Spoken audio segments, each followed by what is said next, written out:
Alexandre Dubé. Aussi véridique et authentique que son information. J'ai une question pour vous deux. Benoît Dutrisac. Je suis là pour aider. Qu'est-ce qu'ils veulent, Mario? Mario Dumont. Une réduction de la tâche puis une augmentation de salaire.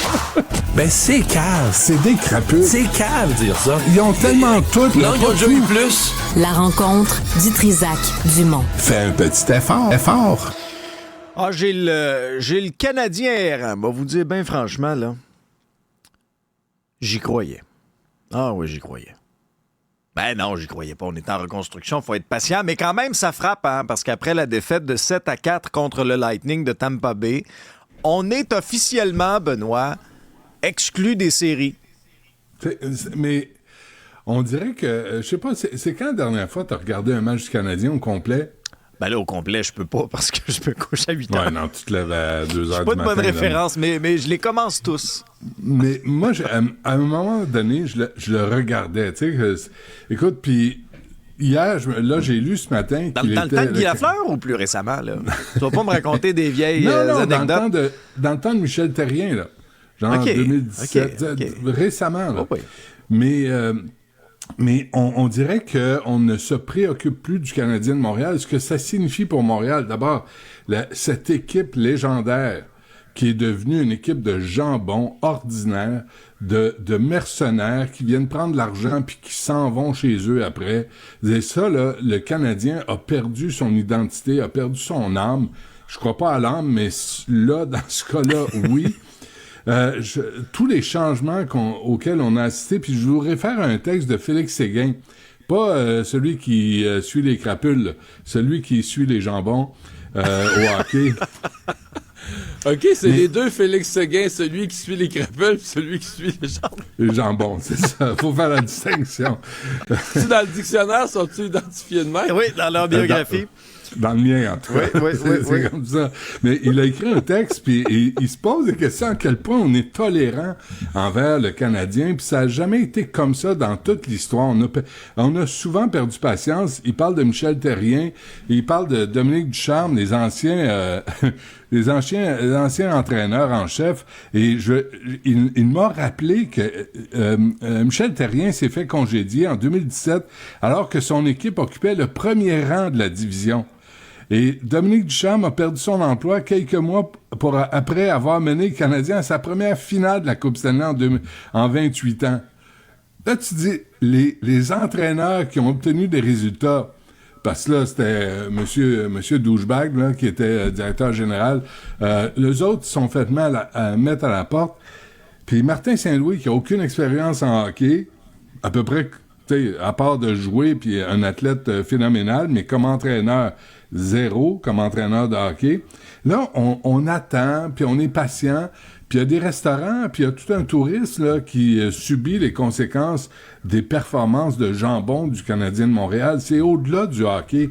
Alors, comme quelqu'un qui aimait regarder le hockey, j'ai perdu la foi, mais comme quelqu'un qui regarde aussi l'importance du Canadien à Montréal, comme une attraction touristique, écoute, c'est désolant, mais personne est vexé, personne n'est humilié. Comme Félix Séguin écrit, personne arrive au Centre Bell avec un sac en papier sur la tête parce que c'est gênant de les voir jouer comme des patates depuis des années.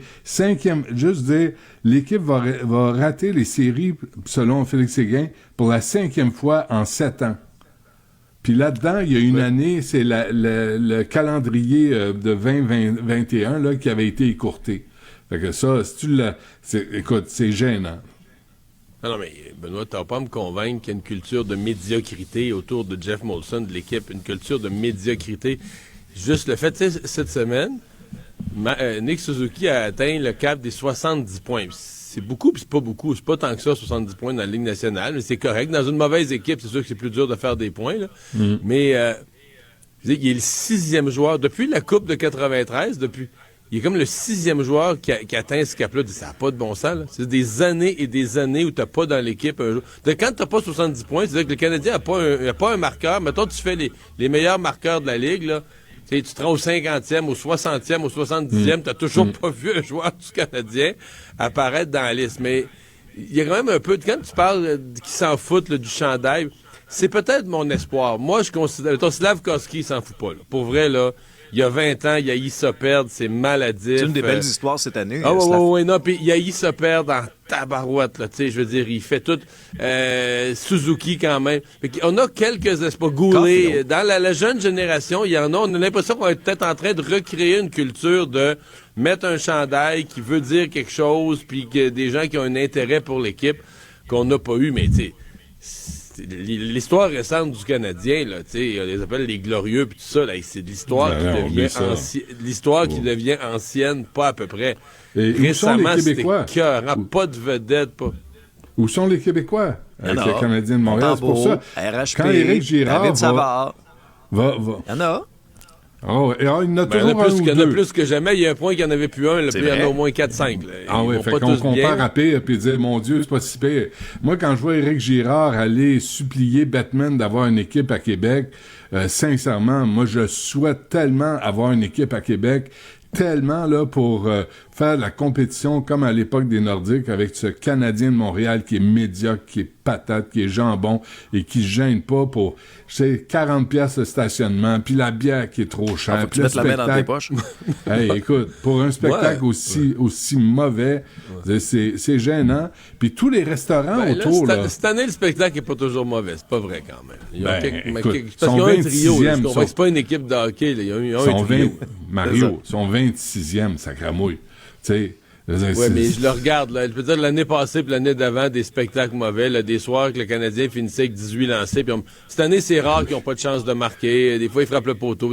Ils sont pas prêts. Ils ont un trio. Ils ont un trio écart. Là. On s'entend qu'ils sont pas prêts pour la Coupe, mais... Mais c'est ce dont Félix Séguin écrit. C'est ce dont il parle.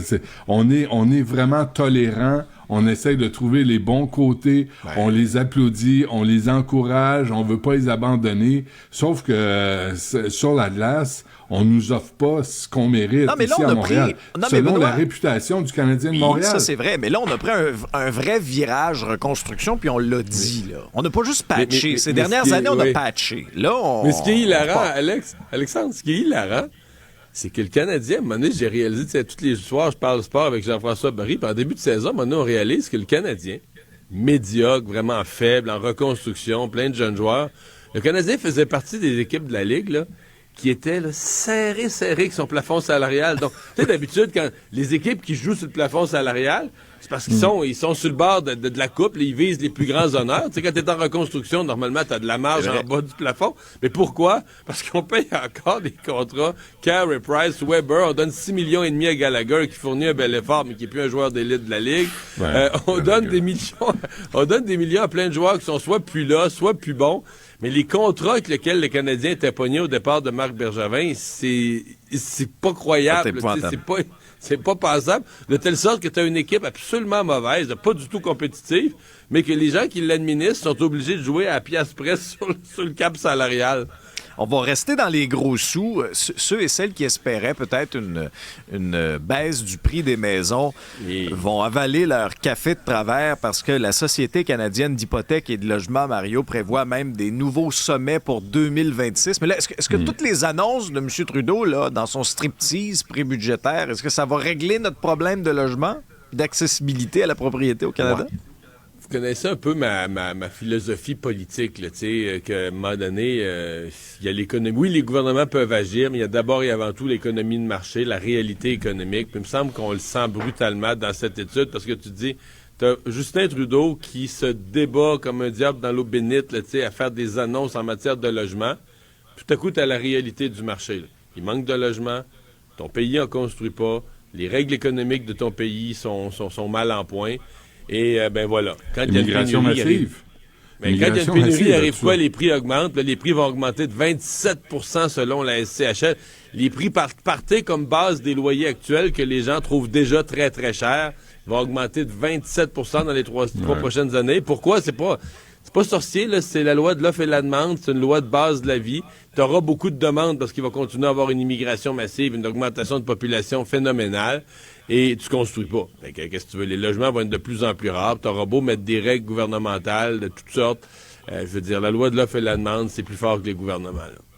Mais là, on parle de la réalité, là, ce qui échappe complètement à Justin Trudeau. Lui, il vit dans son monde où il a jamais eu à se louer un logement, il a jamais eu à s'acheter une maison, en tout cas, pas tout seul. Et, en tout cas, il n'avait pas besoin de chercher de l'argent pour mettre une mise de fonds. C'est la réalité des gens et des nouvelles, des générations, des jeunes générations. Encore une fois, tu sais, c'est parce que là, on parle de logement à 1300 pièces, 1400 pièces, à 1500 pièces par mois. Par mois, c'est de l'argent en sac à mouille, là. Tu sais, le salaire minimum, il est pas à 75 pièces de l'heure. Pas encore. Comment on fait, là, pour les jeunes qui ont un job, qui travaillent, puis qui regardent ça, puis c'est plus 20 ans. À l'époque, tu sais, on parlait de 25% ou 35% de ton salaire mensuel qui devrait aller à l'habitation. Là, c'est plus ça. Là, ça doit être 50, 60. C'est insensé ce qui se passe et d'avoir des problèmes.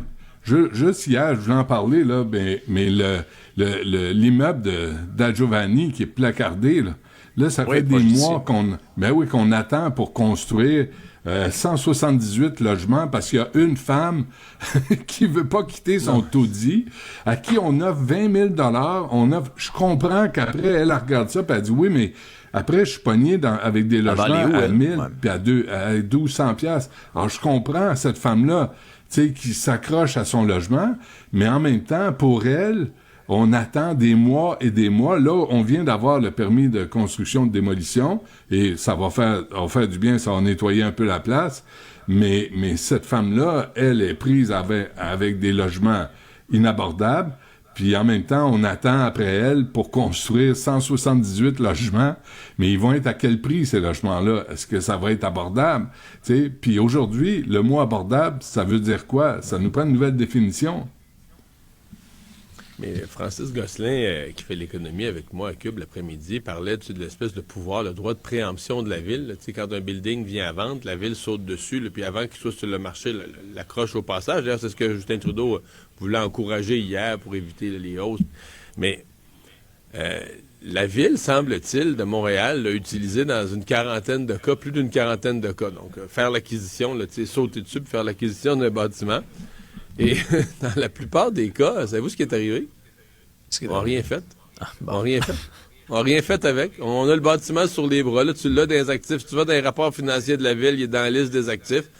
Mais donc, la ville, finalement, pour pas laisser des spéculateurs, pour tout le vocabulaire anti-propriétaire, pas laisser des spéculateurs s'en emparer, mais tu sais, dans le fond, appeler ça un spéculateur ou un investisseur aurait fait quoi? Il aurait reconverti en logement. Peut-être un peu plus de luxe, peut-être un peu moins, peut-être des condos, mais dans tous les scénarios, ça aurait logé des familles, puis ça fait diminuer la pression. À chaque fois que tu loges des familles, tu diminues la pression, le manque de logement. Mais là, à place de ça, la ville l'a sous les bras. Elle a sur papier de beaux plans pour toutes sortes d'affaires, mais dans les faits, il se fait rien. Mario, il y a un infirmier coupable pour ses propos anti-vaccins. Il avait même, à l'époque, comparé l'urgence sanitaire au régime nazi. Il avait fait ces déclarations-là sur les réseaux sociaux. Ouais, puis bon, là, il est condamné. J'accroche plus ou moins. Tu sais, je comprends que c'est complètement sauté, le régime nazi puis tout ça, mais en même temps, c'est des commentaires plus politiques, puis il s'en dit tellement des conneries, ces réseaux sociaux. Moi, j'accroche plus sur comment tu peux être mettons, il était infirmier auxiliaire, puis là, il défend. Là, lui, il regrette. Là, il fait partie de ceux, là, il approuve pas ce qu'il disait à l'époque. Je pense qu'il laisse entendre qu'il était un peu comme... Tu sais, qu'il s'était fait enfiroiper par des sites Internet pour une atmosphère, là, tu sais, complotiste qui régnait, là, tu sais, sur le web, puis qui était embarqué là-dedans, puis là, il regrette. C'est juste que c'est son approche par rapport... Je sais pas si vous avez vu ce qu'il a dit sur le vaccin, puis là, lui, il est embarqué qu'il y avait une puce dans le vaccin. Mais moi, quand j'entends des gens qui sont dans le réseau de la santé qui parlent comme ça, tu sais, je me dis, mettons qu'il avait été en charge là, du lit de ma mère durant cette période-là, là, comme infirmier auxiliaire, je me dirais, y a-tu donné? Parce que lui, là, il croit pas aux médicaments, il croit pas aux vaccins. Quand il faisait la tournée des médicaments, il donnait-tu tous les médicaments à ma mère ou bien il décidait, non, ça, un tel, c'est une compagnie, médicament, la pilule bleue, ça, c'est une compagnie américaine, la pilule jaune, ça, c'est une compagnie allemande. Le Big Pharma. Oui, le Big Pharma. Tu disais, est-ce qu'il faisait est-ce qu'il croit à la santé? Est-ce qu'il croit aux différentes techniques de santé? Ou bien il fait un tri là, de ce qu'il a lu sur Internet. Fait que là, la madame dans la chambre du coin, moi, je lui donne pas cette patente-là certain parce que moi, j'ai lu que...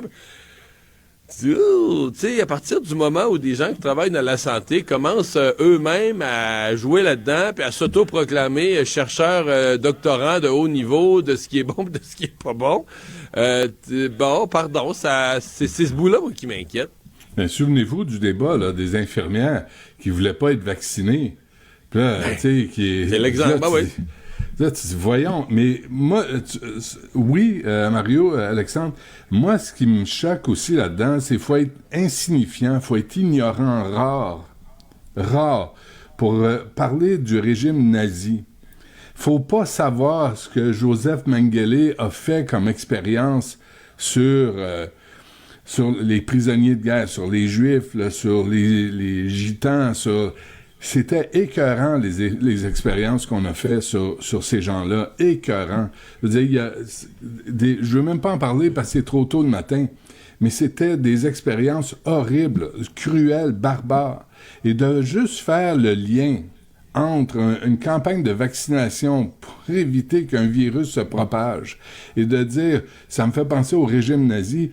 Il aurait dû finir sa 3e année B, ce pauvre type-là, et tous ceux qui propagent ce genre de niaiserie. Parce que c'est presque une insulte à la mémoire des gens qui ont subi les horreurs du régime nazi. Puis il est temps qu'on fasse un peu d'histoire à l'école.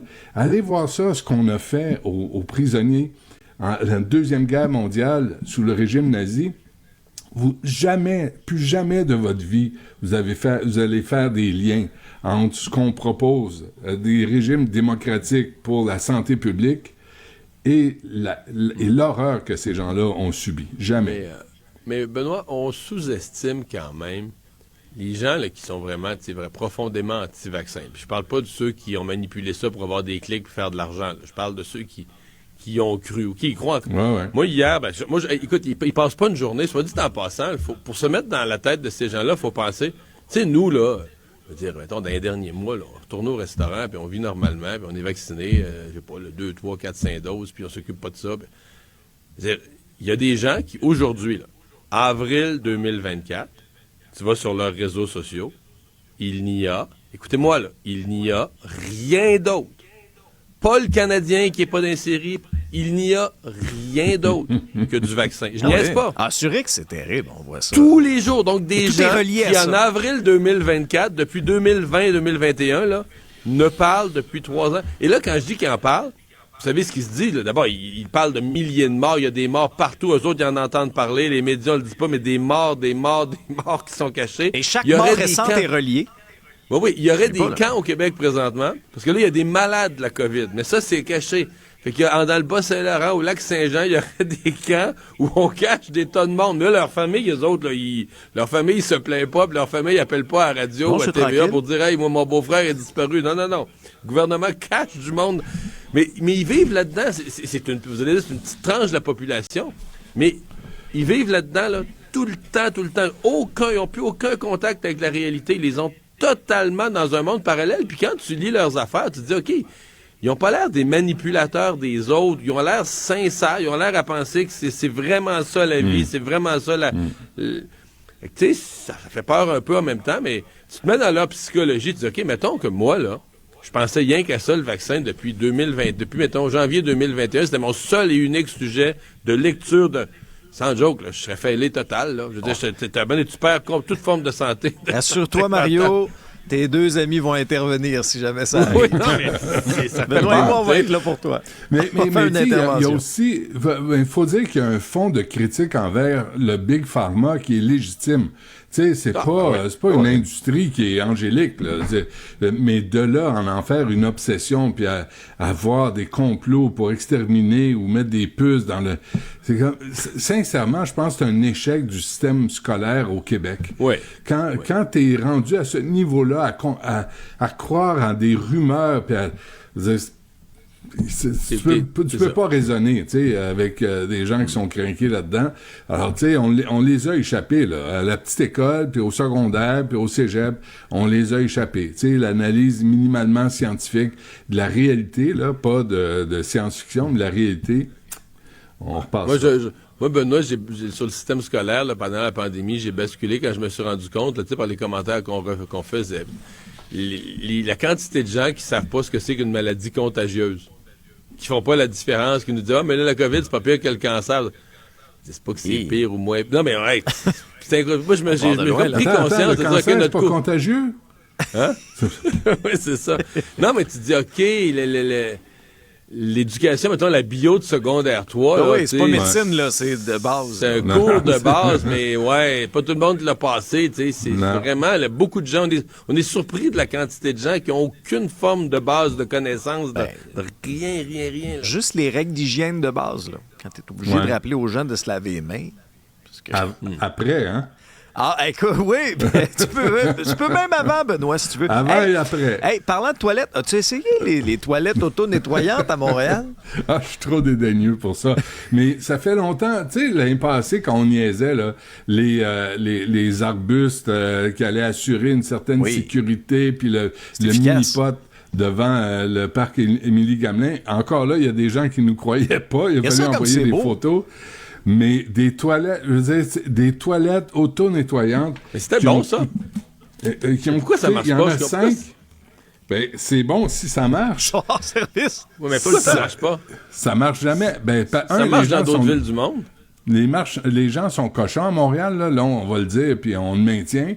Tu regardes les rues, les gens, c'est des cochons, ils jettent tout n'importe où. Mais les dépenses inutiles, l'article est vraiment bon dans le journal aujourd'hui. Tu sais, le journaliste a visité 5 toilettes auto-nettoyantes, ont coûté chacun entre $1,4 et $1 demi-million et exigent 25 000 $ d'entretien annuellement, et ça marche pas. Alexandre Moranville-Ouellette était allé à l'automne passé, est allé faire un vox pop au parc Émilie-Gamelin, puis était revenu pour l'émission. Ah, il est revenu? Il disait les gens, oui, c'est ça, ben, il est grand, tu sais, il court vite. Oui, c'est vrai. Mais les gens disaient, on veut juste des toilettes. On a besoin d'aller à la toilette comme tout le monde. Puis on le disait, Madame Plante, même les itinérants ont besoin d'aller faire leurs besoins. Et au moins, à New York, t'as le Trump Tower où les gens peuvent aller à la toilette gratuitement, en passant. Je sais que vous aimez pas Donald Trump. Moi, je suis allé avec ma famille parce qu'à un moment donné, tu cherches une place, il y en a pas. T'es allé domper dans le tour du Donald. Pas dompé, voyons, je suis plus respectueux que ça, juste un petit pipi, puis c'était correct, là. Tu sais, mais tu fais pas ça sur le bord d'un mur. C'est déjà mieux pour l'ambiance généralisée de l'arrondissement, arrondissement Ville-Marie, qui est l'arrondissement de la Mairesse, je le rappelle. Mais au lieu d'acheter des toilettes, des Jagger, au lieu d'offrir des vrais services, puis tous ceux qui sont impliqués dans le communautaire, qui sont auprès des itinérants, disent la même affaire. Offrez-leur au moins quelques services comme ça, puis on verra pas ce qu'on voit sur les trottoirs plus souvent qu'autrement autour de Cube Radio. Alors, tu sais, à un moment donné, c'est des choix de l'administration. On parlait hier du Big Belly, des vidanges intelligentes, tu sais, qui appellent les fonctionnaires. Viens me chercher, je suis plein. Tu sais, c'est tout là, il rappelle, Louis-Philippe Messier rappelle les croque-glaces. Il n'y a personne qui est redevable. À la Ville de Montréal, personne dit, la mairesse dit, écoute, lui, là, pis son équipe a fait ces décisions-là. Je pense, là, c'est assez. On va l'envoyer à la retraite, on va le faire des photographies, mais on va le sortir de là. Alors là, il est beau, là. Les toilettes, les bécosses de luxe, c'est bien beau. Ça marche pas. Les gens font caca à côté. Mais ça, toutes les toilettes, là, on va dire, qui font partie du mobilier urbain, là, ouvertes au public, c'est toujours une sorte de loterie. J'ai croisé des villes, je pourrais pas y nommer, mais en Europe, ils réussissent à garder ça propre.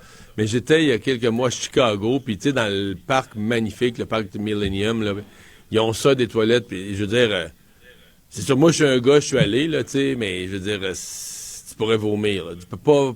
C'est une des toilettes les plus dégueulasses que j'ai vues dans ma vie, là, dire qu'une femme peut pas aller à la toilette dans ça, c'est inimaginable qu'une femme va se convaincre de s'asseoir là, tu sais. Mais c'est là que les auto-nettoyantes, moi, je trouvais qu'il y avait une logique. Là, je trouvais, tu sais, mettons que tu investis un peu plus, mais tu fais quelque chose qui... Mais là, on dirait, je sais pas, ça marche jamais. Ça finit toujours comme Montréal, ça marche pas, je sais pas pourquoi. À la limite, faites des toilettes turques, là. Tu sais, moi, je me souviens qu'en France, il y avait des toilettes turques.